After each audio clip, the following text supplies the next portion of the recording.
wanted to do a little session on back and neck care, and the reason for that is that obviously there's a lot of us working at home at the moment, and I've had a lot of people asking for some exercises that they can do to help keep them mobile and supple during this time. So let's just look at a little bit of information about the back or the trunk area of the body. So this section of the body here is our trunk, and I guess, can call it the corset.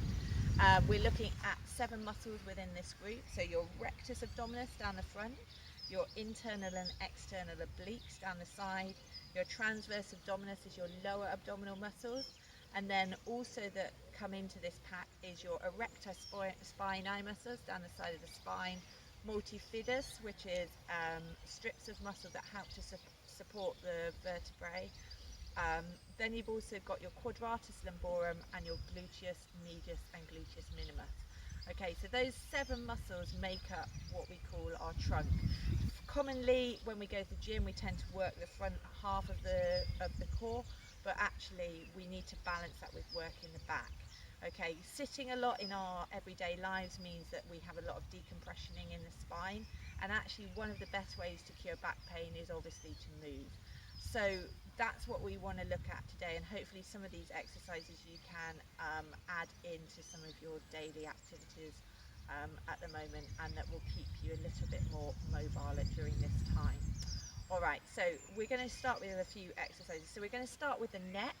So begin by taking one ear to your shoulder, take the hand up and reach it over towards the opposite ear. Try and keep the shoulder away from the ear as you gently begin to pull that ear towards the shoulder. The space is really important, and you can just move the head around a little bit with this until you find the point where you feel it really, that stretch really begin to bite.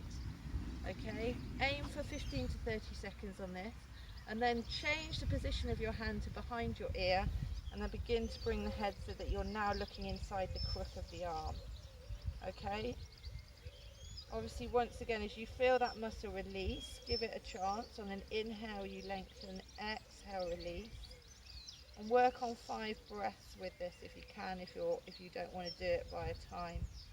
And then obviously you're going to reverse that to the other side, and then bring the head forward, drop the chin towards the chest, interlock the back hands together, and then gently cradle the back of the neck, and then draw that chin down, holding it here. And if you want to, you can just gently rotate it towards your right, hold it for a bit, and then when it's released, come back to the center and obviously repeat that on the opposite side, and then taking it back up. Okay, so that's the first one with the neck. Okay, forward bending. If you're going to bend down and you're doing a bit of gardening at the moment, or anything that you're doing at the moment, let's think about how we bend forward. So feet are just a little bit as wide as the hips.